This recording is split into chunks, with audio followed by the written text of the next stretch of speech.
हमारा टॉपिक चल रहा था asexual reproduction in living organisms.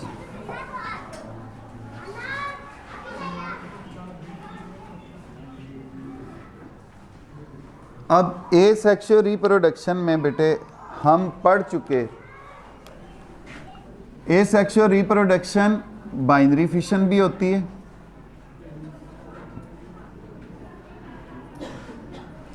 Asexual reproduction fragmentation भी होती है,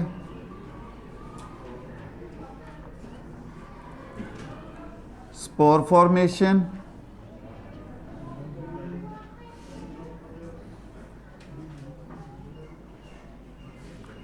बडिंग, पार्थिनोजेनेसिस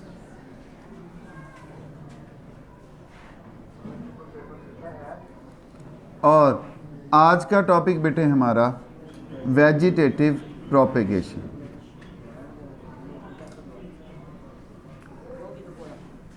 अब ये वो मुख्तलिफ तरीके हैं जिनके ज़रिए ज़िंदा जानदार जो है वो एसेक्सुअली रिप्रोड्यूस करते हैं। अब वेजिटेटिव प्रोपेगेशन क्या है? हमने देखा था बेटे जो प्लांट्स होते हैं उनके दो तरह के ऑर्गन्स होते हैं। एक जो ऑर्गन्स हैं उनको नाम दिया जाता है वेजिटेटिव पार्ट्स। क्या नाम दिया जाता है? वेजिटेटिव पार्ट्स में क्या शामिल हैं? उनकी स्टेम्स, रूट्स, लीव्स, उनकी ब्रांचेस, ये जो पार्ट्स हैं ये कहला रहे हैं वेजिटेटिव ऑर्गन्स, वेजिटेटिव पार्ट्स। और उसका फूल, उसको हम नाम देते हैं they are the reproductive part. But जो फ्लावर्स होते हैं बेटे they take part in sexual reproduction. ये किस में हिस्सा ले रहे हैं? अब एसेक्सुअल रिप्रोडक्शन में ये वाले कंपोनेंट्स हिस्सा लेते हैं। अब ये हमारी vegetative propagation may be natural vegetative propagation,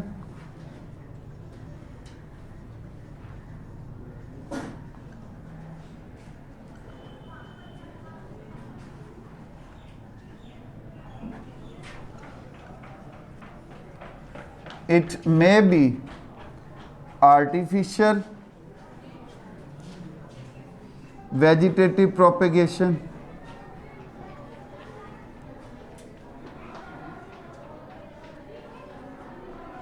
and number third और जो एडवांस फॉर्म है that is tissue culture and cloning.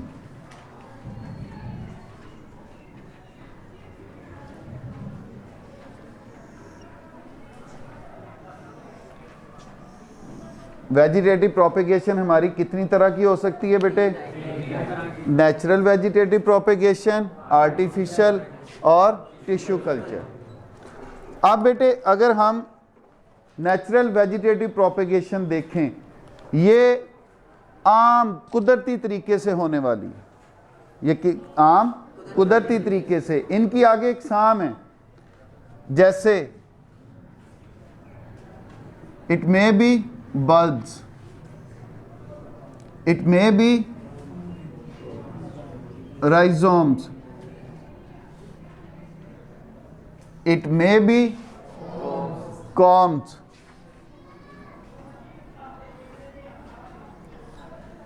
it may be stem tubers, it may be suckers,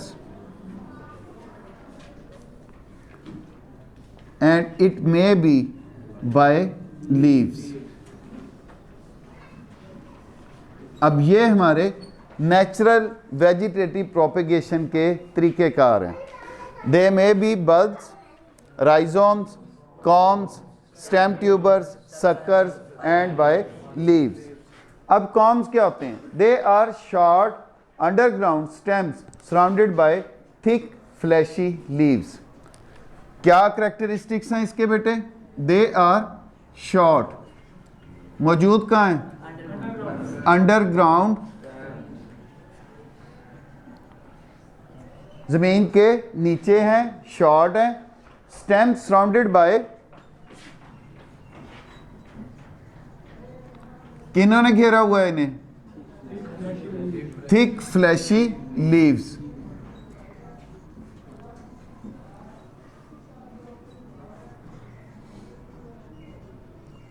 flashy का मतलब जिनके अंदर जूस मौजूद हो, जूसी हो। That contain stored food. अब वो जूस क्या है? That is stored food in them. Adventitious roots emerge under the base of bulb while shoots emerge from the top of the base। ऊपर से उसकी शूट्स और बल्ब के आप कह लो बेस से उसकी roots. Adventitious roots, adventitious roots उनको कहा जाता है जो हकीकी रूट्स के साथ अलहदा से उगी हुई हूँ। एग्जाम्पल मैं देता हूँ, गाजर, मूली, देखिए ना, अब वो खुद से रूट्स हैं, वो खुद से, लेकिन उनके ऊपर फिर बाल मौजूद हैं। वो जो बाल से हैं वो उनकी एडवेंटिशियस रूट्स हैं, दिखावे की। उनको क्या कहा जाता है? दिखावे की। अच्छा जी। Tulip, onion, lilies reproduce by bulbs. कौन कौन बेटे? ट्यूलिप्स, ऑनियन इनकी एग्जाम्पल्स हैं। फिर आ जाओ rhizomes. Horizontal underground stems with scale leaves. कैसी हैं ये बेटे? हॉरिजॉन्टल,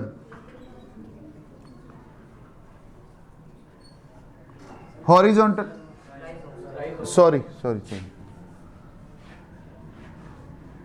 हॉरिजॉन्टल, हॉरिजॉन्टल से मुराद ये हमारी लाइन वर्टिकल है, ये क्या है? हॉरिजॉन्टल।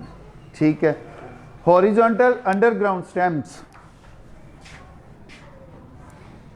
ये भी जमीन के नीचे बेटे, और ये भी स्टेम्स हैं विद स्केल लीव्स। इनके लीव कैसे? स्केल लीव्स हैं।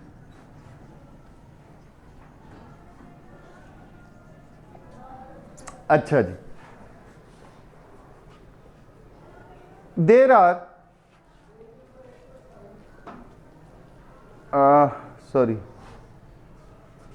देर are enlarged portions called nodes on rhizomes. इनके ऊपर क्या मौजूद होते हैं? एन लार्ज पोर्शन, जिनको हम नोड्स का नाम देते हैं। अच्छा जी। Buds are produced at nodes. असल में अब यहां से आगे उसने फैलना होता है। ये वो जगह होते हैं जहां से नए जो हैं वो, अब इन नोड्स से क्या बनेंगी? बर्ड्स बनेंगी। The buds present on the upper surface of rhizome give rise to shoot. अब यहां से क्या निकलेगी? उसकी शूट निकल आएगी। The lower surface of rhizome produces adventitious roots. उसकी निचली सतह से क्या निकलेंगी? Adventitious roots. Ginger, ferns and water lilies. Ginger का तो सुना ही होगा मेरा ख्याल, वो इसकी एग्जाम्पल्स है। आगे हमारी corms are short and swollen underground stems. ये भी कैसी हैं बेटे? पहली बात ये शॉर्ट है, दूसरी बात कहाँ पे मौजूद हैं? अंडरग्राउंड। हैं कैसी? स्वोलन। स्वोलन का मतलब सूजी हुई, फूली हुई।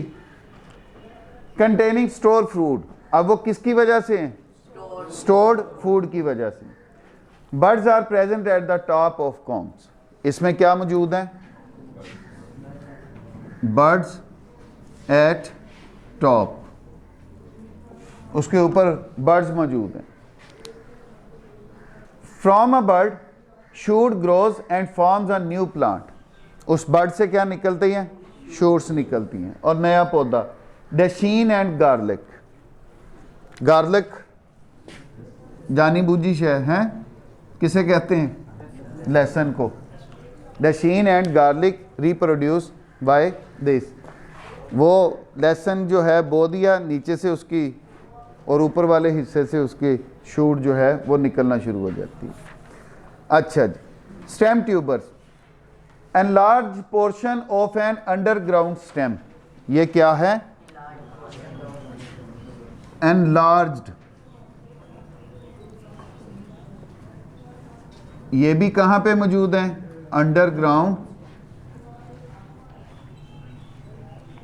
स्टेम।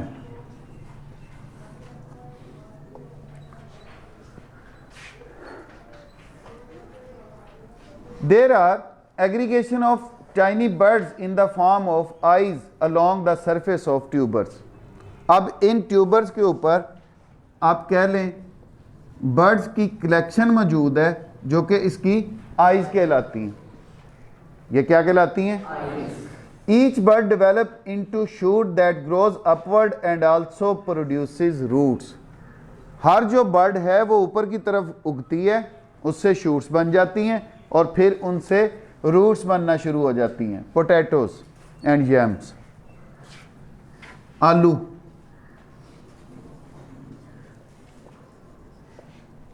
देखे नहीं उनके ऊपर उभार से अंदर की तरफ ग्रूव से नहीं मौजूद होती, वो उनकी आइज है।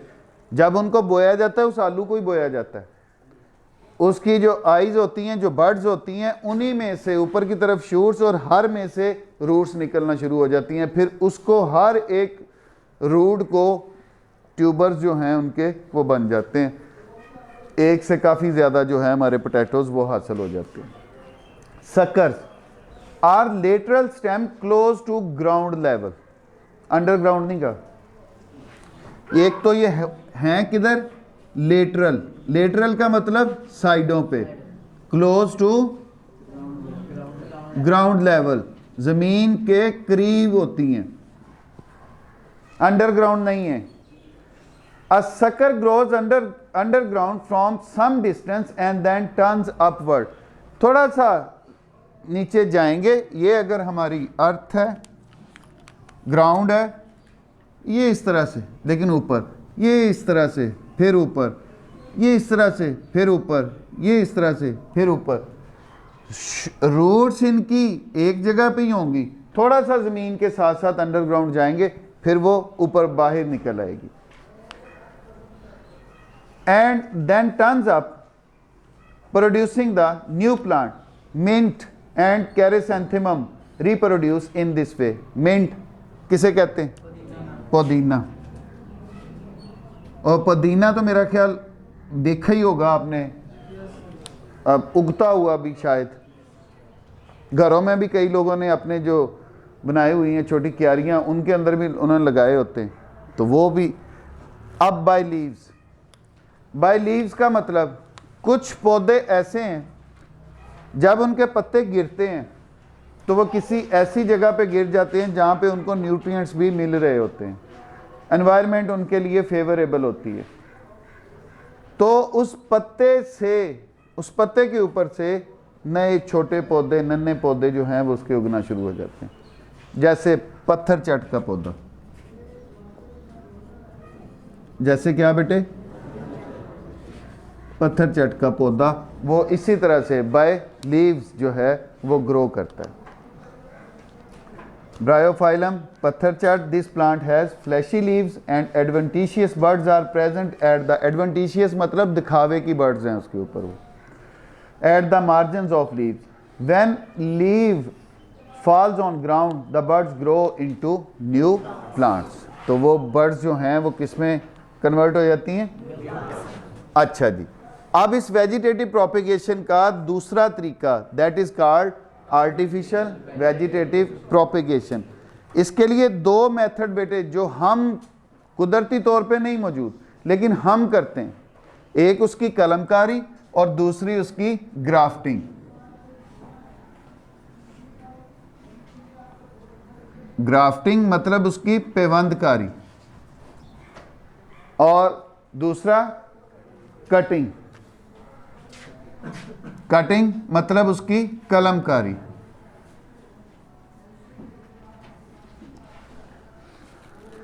अब कटिंग में क्या किया जाता है, हम एक हेल्दी स्टेम लेते हैं, ब्रांच ले लेते हैं जो ज़रा हेल्दी हो, मोटी हो, बहुत बारीक नरम नहीं, मैच्योर जो होती है थोड़ी, और बहुत मोटी भी नहीं, वो तने जितनी हो, उसको लेके आप कह लो मैंने कलम लगा ली। गुलाब का पौधा, ठीक है, अब आपको उससे अंदाज़ा होगा कि उसकी एक मुनासिब मोटाई की आप एक शाख लेते हो और उसको बो दिया जाता है। जब उसको हम बो देते हैं तो वो हर जो अपना शाख हमने बोई, एक पीस उसका जो हमने बोया, उसमें से रूट्स डेवलप होना शुरू हो जाती हैं। वो जब उसके वेस्कुलर बंडल जो हैं ज़मीन से एब्जॉर्ब करना शुरू कर देते हैं मटीरियल, उसकी रूट्स बनना शुरू हो जाती हैं, उसके ऊपर छोटी छोटी उसकी ब्रांचेस निकलना शुरू हो जाती हैं और अल्टीमेटली वो एक नए पौधे में, नन्हे पौधे में तब्दील हो जाता है। That is called cutting. अब ग्राफ्टिंग, ग्राफ्टिंग में क्या किया जाता है, सपोज बेटे एक ये पौधा है हमारे पास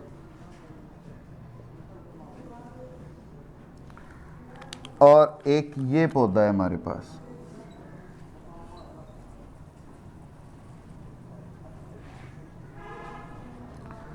अब क्या किया जाता है, इनके एक जैसे तरीके से काटा जाता है इन्हें, वो कोई भी एक जैसा तरीका हो सकता है, लेकिन ख्याल ये रखा जाता है कि दोनों के वेस्कुलर बंडल्स डैमेज ना हो, दोनों के वेस्कुलर बंडल्स जो हैं डैमेज ना हो। हमने रिमूव कर लिया सपोज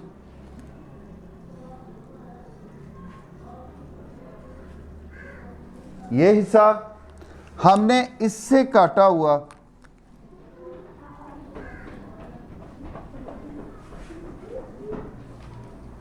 ये हिस्सा, अब ये हमारा ग्राफ्ट बना, इसको जोड़ दिया जाता है। ये इतने बहुत बड़े पौधों का नहीं किया जाता, ये छोटे लेवल पे जब पौधे होते हैं, अभी नमू पा रहे होते हैं, लेकिन मैच्योर ज़रा हो चुके होते हैं, और बहुत ही जब वो ग्रीनिश होते हैं तब भी नहीं किया जाता कि अभी तने भी उनके हरे ही हैं तो आप ग्राफ्टिंग शुरू कर दो। जब मैच्योरिटी की हद तक पहुंच चुके होते हैं लेकिन अभी छोटे होते हैं, फिर उनकी ये ग्राफ्टिंग का प्रोसेस जो है वो किया जाता है। अच्छा, अब जब आपने उसको लगा दिया, जोड़ दिया, और रखना इस तरतीब से है कि इसके वेस्कुलर बंडल ऑलमोस्ट दूसरे के वेस्कुलर बंडल के आमने सामने हो ताकि वो जुड़ सके। ये नहीं है कि एक आपने यहाँ से काट दिया और आप इसको इधर अलहदा से रख दो कि कहोगे कि अब ये हमारी ग्राफ्टिंग होगी, फिर नहीं ग्राफ्टिंग होगी। जब उसके वेस्कुलर बंडल आपस में जुड़ ही नहीं सकते तो फिर आपकी ग्राफ्टिंग भी कंप्लीट नहीं है, ये भी सूख जाएगा, ये भी सूख जाएगा। अब इसकी रूट्स जाइलम फ्लोएम, इसके साथ जब तक कनेक्शन नहीं बनाएंगे ये हरा भरा नहीं होगा। जैसे ही ये वेस्कुलर बंडल जुड़ जाएगा, न्यूट्रिएंट्स की तरसील होना शुरू हो जाएगी, वो पौधा फोटोसिंथेसिस करना शुरू कर देगा, ये आपके पास नया पौधा जो है वो वजूद में आ जाएगा। A piece of stem is cut from the plant and is attached with another plant with established root system, मतलब जिसका root system अपना पहले से मौजूद हो। After a while the vascular bundles of the attached stem piece and host plant are connected to each other, वो एक दूसरे के साथ जोड़ दिए जाते हैं। The stem piece and plant begin to grow together, वो फिर इकट्ठे बढ़ना शुरू हो जाते हैं। This method is used to propagate many roses, peach trees, plum trees and various seedless fruit including grapes, कि ये बहुत सारे फलों के आप पौधे जो होते हैं उनमें इस्तेमाल करते हैं इस ग्राफ्टिंग के प्रोसेस को। अब इसके एडवांटेजेस भी हैं, डिसएडवांटेजेस भी हैं इस आर्टिफिशियल वेजिटेटिव प्रोपेगेशन के। अगर हम बेटे एडवांटेजेस देखें,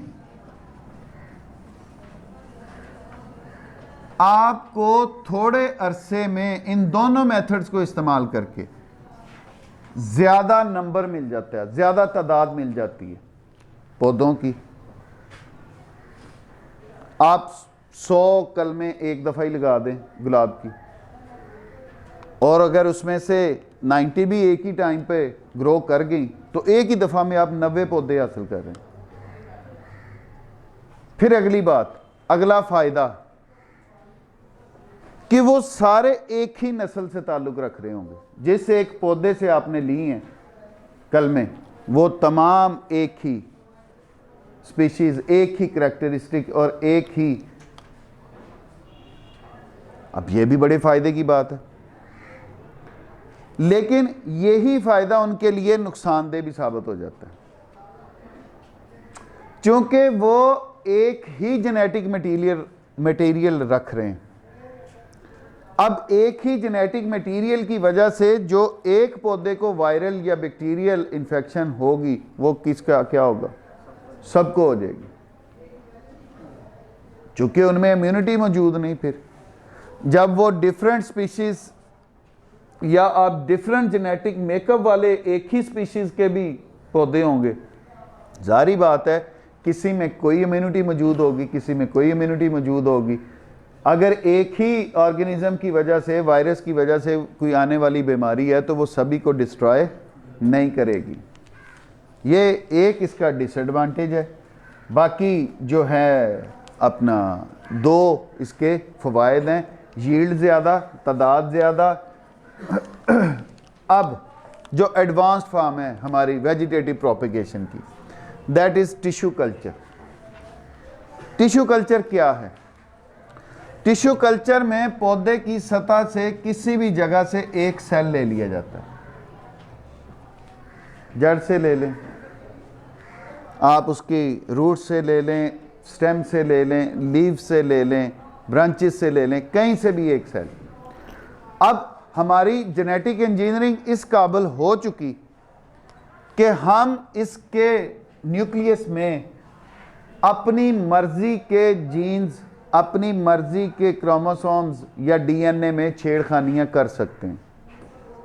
मतलब उसकी शक्ल कैसी होगी, उसका रंग कैसा होगा, जो उसको फ्रूट लगेगा उसकी करैक्टरिस्टिक क्या होंगी, ये डिटरमिन किया जा सकता है।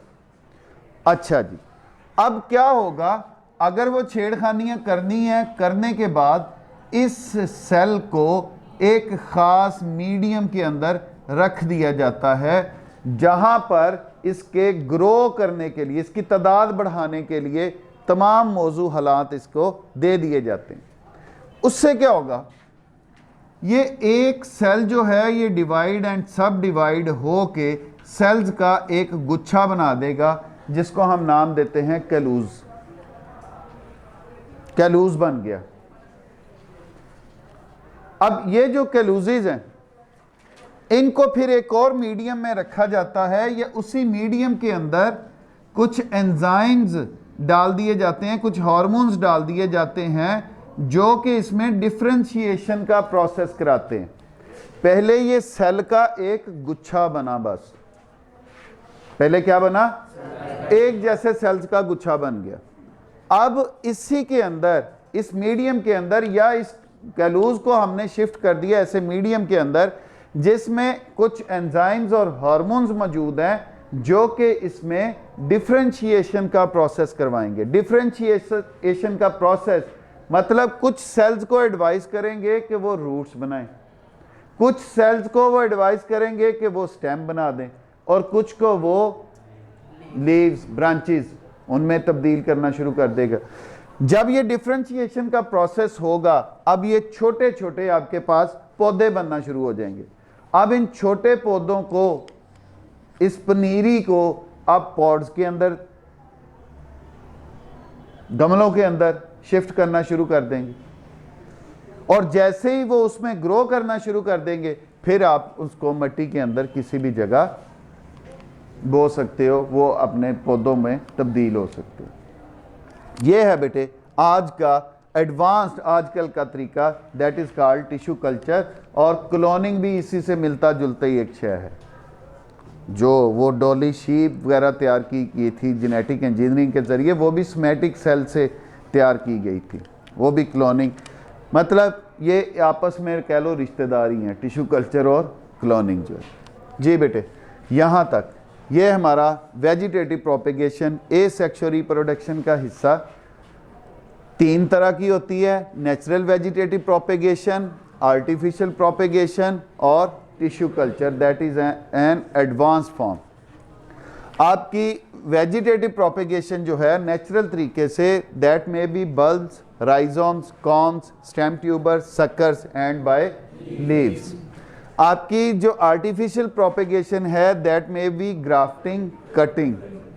ग्राफ्टिंग और कटिंग के एडवांटेजेस भी हैं कि हमें एक टाइम पे बहुत ज़्यादा पौधे एक ही वक्त में हासिल हो सकते हैं, यील्ड ज़्यादा हासिल हो सकती है एक ही टाइम पे, हमें इंतज़ार कम करना पड़ता है, कहाँ बीज बोना, उसके उगने का वेट करना, फिर वो उसके बाद अपनी ग्रोइंग एज में जाएगा, फिर वो मैचुरेशन में जाएगा, फिर जाके वो हमें, तो इसमें कम से कम 2 स्टेप स्किप हो जाते हैं। जहाँ पे वो 6 माह में तैयार होना था वहाँ पे वो 2-3 माह में पौधा तैयार हो जाता। मैं फॉर एग्जांपल बात कर रहा हूँ, ऐसा होता नहीं है लेकिन फॉर एग्जांपल। वहीं पे इसके डिसएडवांटेजेस भी हैं। डिसएडवांटेजेस क्या कि उनका जेनेटिक मेकअप एक जैसा है, तो कोई भी एक बीमारी आएगी सारे का सारा ही वो आपका खेत रगड़ा जाएगा।